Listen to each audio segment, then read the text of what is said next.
Satu. I am standing here not trying to tell you what to become. I am not trying to change who you are. But I am standing here inviting you to embrace a new way of thinking. Because sometimes a single change of life, a single change of mindset is all it takes to change the whole future and yourself. Now imagine this, it's 21:27 in Jakarta and artificial intelligence runs the world. Autonomous vehicles fill the street and technology has changed in every aspect of life. Everything is faster, smarter, and more advanced than ever before. Now you may think that seems like a good thing, right? But now imagine if the intelligence of an average person is right below the intelligence of a machine that we created. Humans are becoming dependent on technology instead of leading it. Now you know the problem. Let me ask you a single question. What is the point of living in such an advanced world if people no longer know how to think for themselves? Honorable judges, respected teachers, and everyone who's here. My name is Nayla Assyifa and I am from SMAN 29 Jakarta. Today, I'd like to talk about the story behind our great future leaders. Now, as we prepare for the future innovation in Jakarta, we may think to ourselves, what kind of technology do we want to make? What kind of building do we want to make? What kind of city do we want to build? But perhaps there is a better question for that, everyone. What kind of person will build that city? Because in the future for every city, especially Jakarta, will never determined by the technology itself. It is always determined by the people who leads it. And every great leader begins as a curious reader. Now everyone, what is the first thing that pops up in your mind when I say the word reading? Well, reading itself is not entirely about finishing a book. It is about learning how to question, to understand, and to lead. Because according to the OECD PISA 2022 assessment, many Indonesian students not only they struggle to read, but they also struggle to understand what they read. Now, that should concern all of us.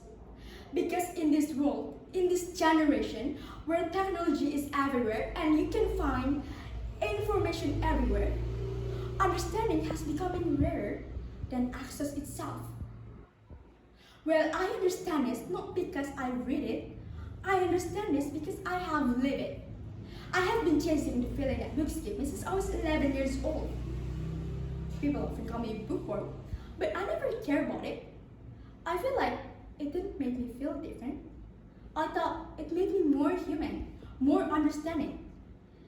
Because every book, every novel, and every sentence allowed me to borrow another person's life, another person's heart, another person's dream, and another person's fears.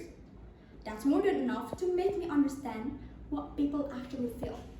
Because every each people has their own perspective. And you need to understand them. When books make someone feel seen, understood, or heard, it does more than just changing opinion. It changed life. I know that because it changed mine. Every time I close a book, I walk away a little kinder, a little nicer, and a little wiser. And isn't that what leadership is? The ability to think before to speak. The ability to understand before leading. Now, most people think the value of reading lies in remembering every page. But that is not how the human minds work. It is not what we can recall perfectly. It is what we quietly transform to. Because books do not simply give our mind information. It gives us a quiet transformation. It's not about what we can recite, but who we gradually become. So now what to do, everyone? Let's start from reading before sleeping. Let's start from one page, one chapter before going back scrolling to social media. Because every leader begins as a curious reader. And curious reader is always a learner that wants to change the future. Now let's return to our very first question. What is the point of living in such an advanced world if people can no longer think for themselves?